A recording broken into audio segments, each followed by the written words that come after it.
What's going on, Blast TV? They finally gave me my own show, so let's make it good. I've flown in Counter-Strike gods from all over the world to come and get grilled by me on their past, present, and future. We've got interviews, great moments, and an ultra-difficult, all-new gauntlet map made to test the skills of our upcoming guests. Welcome to your new favorite televised vacation. This is the Launders Show.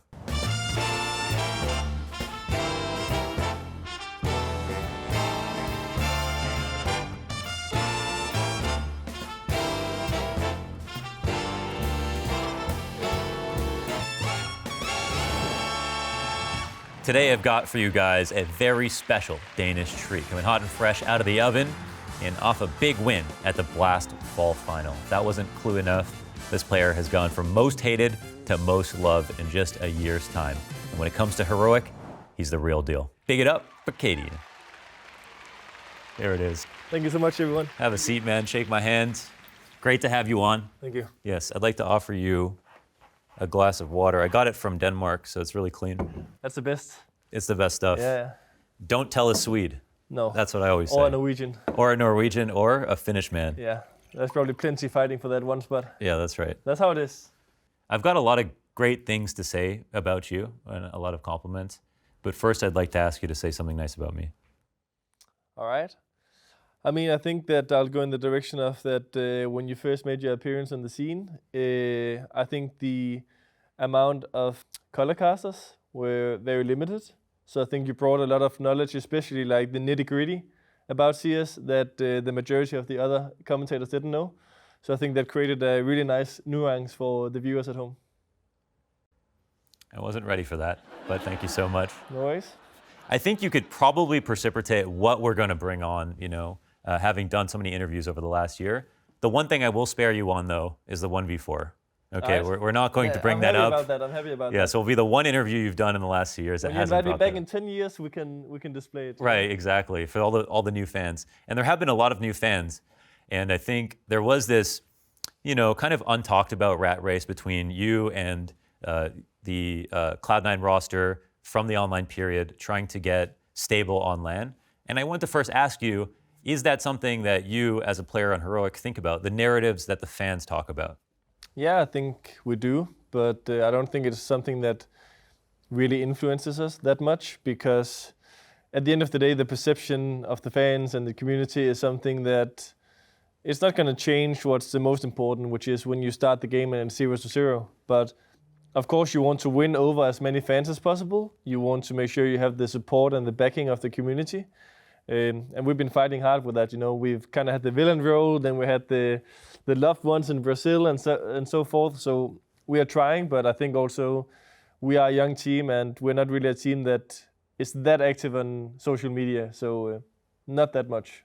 Oh, it's good for the mental health, isn't it? Yeah. Is that a decision, like a concentrated effort to avoid social media? No, I think it's just basically the personalities on the team. Like, they don't really care too much about Twitter and Instagram and such. I think the organization and for their own being, I guess at some point it's also about growing your own brand. From a captain perspective, it's awesome to just have them focus on the things that's close to them, the other co-players, the staff around the team and so forth. They're very down-to-earth people, all of them. And I think that's something that's also really unique, and it's good for us with the work ethic and the culture that we're creating. Yeah, I mean, I think for better or worse, the team is largely about your personality and also your role as the in-game leader. So not only do you kind of lead the way in the server, but you're also the most boisterous and the most vocal. And when we have cameras on you, in the production rooms, everyone's talking about cadiaN, his reaction at the end of the game. And that's important, and it does a lot for your team. But when we talked about last year, I remember seeing you, I think it was at the Antwerp Major, and I think every single time I got in the hotel, you were like grumpy about some other team that you were like either scrimming against or just played against. And I felt like I had never met a player who had beef with so many rosters all at the same time. But you managed to not only juggle that and not only continue to play, but then continue to achieve to the point that I feel like some of those players talking about you now, they just look at you as this like really strong captain. Yeah. And I feel like you've kind of not shed the reputation of the person that they knew, but earned their respect for what you've done in the server. I think that more and more, especially of like the new players entering the scene, have like a lot of respect for me. I think maybe I'm still fighting to earn some of the OGs respect, because also they've been beating me for many years where I wasn't the same name, I wasn't at the same place in the hierarchy that I am now. I like to kind of have something to fight against, you know. I don't want any match to just be like irrelevant. So I'll always make sure that my teammates are pumped up. I'll say, do you remember what this guy was tweeting about us like 2 years ago and stuff like this, you know? Kind of the same story that like MJ did in the Last Dance documentary. Also, I think that maybe too many players are afraid of like fighting more seasoned players, you know? Where like if they're acting wrong, if they're not behaving the way they should, yeah, just because you won a trophy more than me or you've been on the top 20 list, it don't mean that you can be an ASSHOLE. An asshole is what he said, basically, if you couldn't spell it out for yourself. I think the last time that we've seen a player like that, honestly, I'd have to like go back to Virtus Pro and Taz. He had it down to a science. Like it wasn't even anymore just his emotional reaction towards teams. Do you have to divvy up your energy when you come into a tournament and think about it the same way? If you, for example, you talked about the major in Antwerpen in Belgium. Like when we played the quarterfinal against Navi, we were actually kind of surprised with the greeting we had from the crowd, where like, of course we were expecting them to cheer more for Navi, but they were kind of rough against us. And we were kind of surprised because we didn't find out until the introduction with the videos of the players and stuff, you know? So when we were about to walk in, we could hear, okay, damn, they are not just cheering for Navi, they are also against us, a lot of them. I just gather in all that kind of energy and all those kind of vibes, and I bring them to the team. So that's why when we did the entrance, it was like, you know, let me hear more. And there's also like this kind of famous photo where after I do the 1-against-2 against them on Inferno, where I think we reach map point or something, I'm like, come on, give me more. But that's not like maybe what you would always associate as a cadiaN celebration, or you know, maybe you would expect to stand up and scream and go crazy. But that game, for example, was a game where I knew it was more about just closing out on the outside environment, focusing on my team and us. I think that worked out perfectly. And that's, I think, something that is really interesting about your team, because so much success online, but all the markings of a team that would do well in a LAN environment. I agree with like the sentiment that our LAN performances overall could be better, also looking back at 21. But also I think that people are like, they were judging so quickly, you know. Like we had the online era for more than a year, and we did tremendously well. And we were not expecting to like exactly replicate those kind of results, but we were hoping to do good still. And then we had like one bad clone where we ended like 7th to 8. And people were already like talking a lot. Oh, you know? yeah, B was the wrong move. Yeah, but I'm even talking about the year before, you know, with refresh still. Yeah, because the Cologne this year was also, like you said, like really bad. But if you look at a lot of our results, like since the COVID era, we've been to playoffs of all the majors, semi-final of Katos, playoffs at every pro league. We won the Pinnacle, we won the Blast finals. I think we've done pretty good, you know, like we at least very satisfied. And now also, for the first time, taking the #1 spot on the world ranking, while it's like the LAN era, because we had it in the online era. And I think for me at least, it's awesome to have that feeling that people are never going to be able to just say, yeah, that was just in the online era. Now we also have it here, and we really want to fight for it. But yeah, there's hopefully plenty more to come. Well, you've got your heart on your sleeve, and I think that's been documented for you at different points in history. And there's a clip that I would love to pull up where, of course, it's a famous video. It's not the one before that everybody's seen a million times, but it's the one with you shirtless in Los Angeles with a backpack on, walking down the sidewalk, and kind of having this inner monologue about how, you know, you don't know what's going to happen next. Hey everyone, wanted to share a quick update. Can you give us a little bit of context on what we're watching? Yeah, I mean, it's mad scenes. That's all I can say. Like at this point, we were in the situation where we were obviously representing Heroic, but Heroic had an offer from the Chinese organization FPX, who wanted to buy the team and the brand, and they wanted to put us into the new franchise league, which was called Flashpoint. And at this point, we were not a partner of the Pro League, but we had a spot due to the world ranking. So we abandoned the spot for the Pro League. We had to mail them and say, yeah, we're giving up the spot because we're transferring over here. When we were in the plane towards Los Angeles, where Flashpoint was about to be played, the Prime Minister of Denmark was literally going live and saying, like, the nation is shutting down. You know, like planes will be cancelled. You're not going to be able to like travel. You know, all this kind of stuff. And people in Denmark panicked and stuff. And we were sitting in the plane about to, you know, chase our dreams. And when we then arrived to the US, things were not at all how they were supposed to, you know. there was disagreements between the two parties who still were like negotiating about like a price and stuff like this. And all of a sudden, STech had an offer from Astralis, and it ended up with me having to like be the mailer between Heroic and FPX, trying to make this deal happen. Like literally WhatsApp calling everyone, and absolutely crazy scenes. But at the end of the day, what happened was that, as you can see in the video, not really happy, satisfied, frustrated, you know, because that we were not allowed to play because the deal between Heroic and FPX fell through. And what was the honest like mood about that situation? Did it feel hopeless, or were you just letting off some steam by just getting this out there? Basically what happened was we were told we were not allowed to play like 30 minutes before the game or something. And we packed our gear, super frustrated.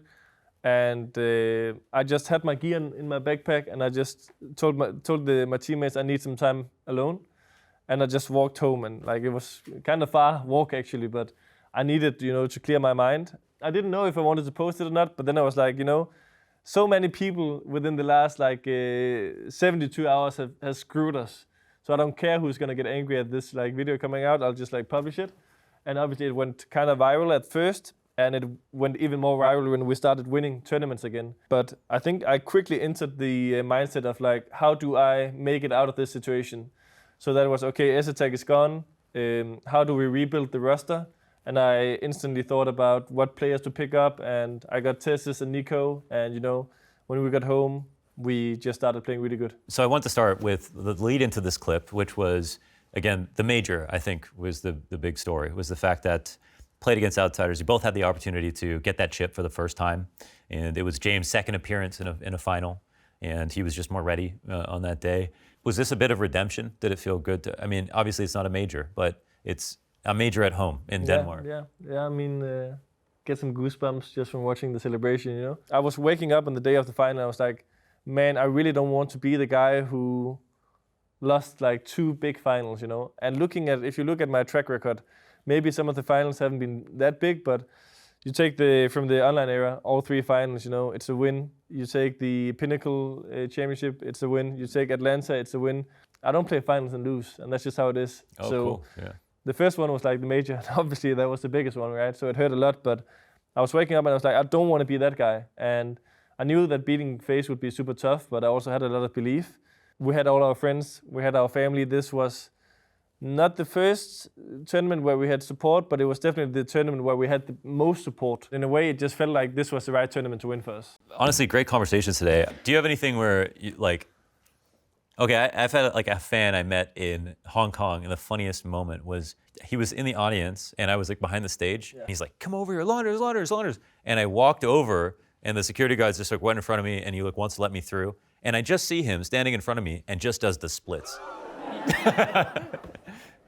Do you have any funny fan moments where someone was a little bit too excited?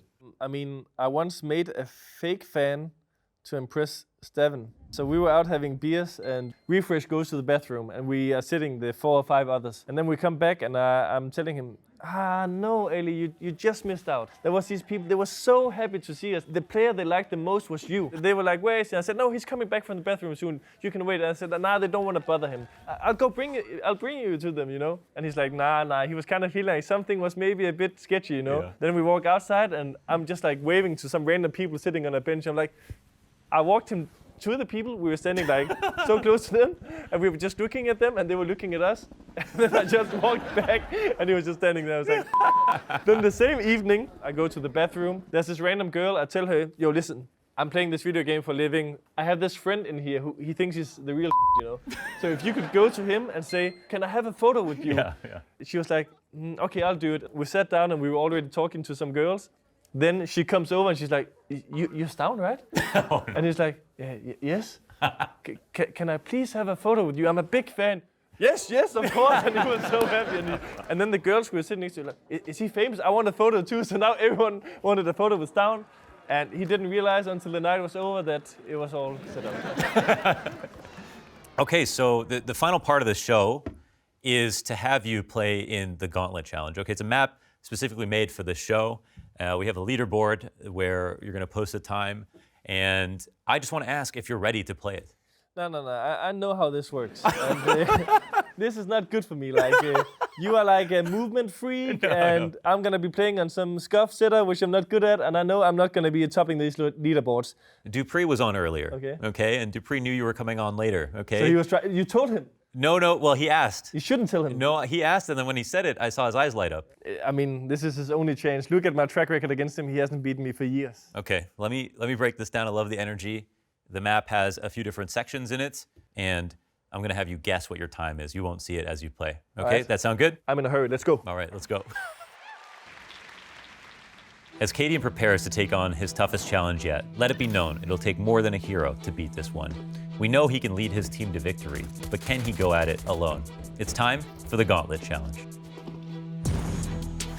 It's time. It's time. Let's beat Dupree's ass, yeah? Okay, so what does the Launders Show have for me here? Rings off, you know. Step one. Let's go. Okay, let's go. This is the one, guys. Off to a good start. We go for the quick entry, no look. What? Buck, everybody saw that. Come on, get up. Yes, good start. Okay, things are flying at me. I have unlimited bullets, but they are fast. No. Yes, can go! This is a kayak Mohan talked about. This is fine, guys. I'm kayaking a lot in my free time. I know how to do this. Okay, I think there might be some system to this is where the boxes will hit or what. I'm not sure. Oh no. No! I failed the bunny hop so bad. Let's go quick. We need just a little bit of luck here. Little bit of luck. Let's go quick. Yes. No.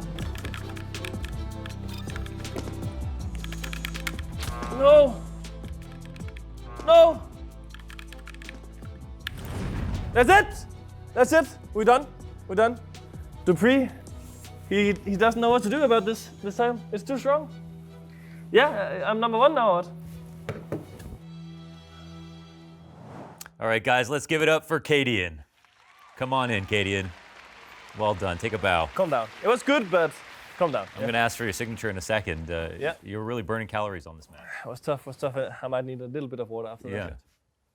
To be completely honest, I was just chilling. I knew that Dupree don't stand a chance. Dupree don't stand a chance. You heard it here already. Well, why don't we make it official? Let's see if he lived out his dream of beating Dupree. To find out, we'll have the assistant, roll out the leaderboard assistant. Come on, let's keep it moving. Don't go out all night. All right, there it is, cadiaN. Here is the current standings. Dupree signed that himself up top with the minute and 34. Yeah. Okay. If you had to guess, what was your time? What was your own time? 146. 146. You're saying that you think you lost. Yeah. I mean, you show me his time. I didn't expect him to be that good. Yeah, that's a pretty good time. I think, you know, if I missed the last two jumps, and I think I should be air strafing more on the kayak, those two things might have made the difference. And we're already analyzing the loss. To make it official, and just so that there's no antics, I'm going to have you sign it before I put the number on. Is that okay? All right. So your signature, however you want it. Yeah, I'll just... If you see it on AB, I don't want to hear anything about it. Oh, the end is a little bit rough. I'm going to carefully write down your number, and whatever I write down... I'm not going to look at the number. I'm going to look at the placement, you know? Okay, I'm not looking right now. It's the MJ attitude you're visualizing, okay? Yeah. Don't be alarmed by how long it takes me to write this number down. Just be happy it happened. You know what I mean? All right. An honor to be on the show and all that. So, the submission here from cadiaN to the Gauntlet Challenge to see if he could beat Dupree. Did he do it, folks? The answer is yes. A minute 23. Champion.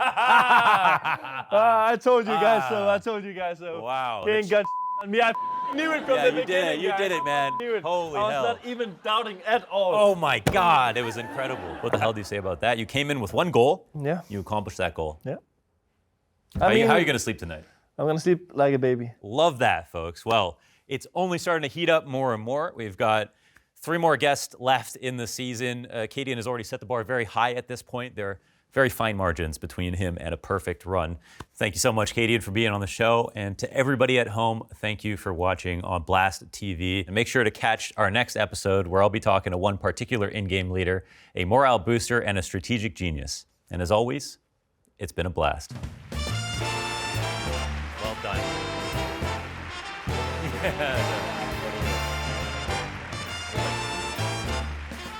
I need a photo. I need a photo so I can send it. so I can send the pre. Cool. Oh, I love it. And as always, it's been a blast. You better tell me I'm keeping that. Are we keeping that?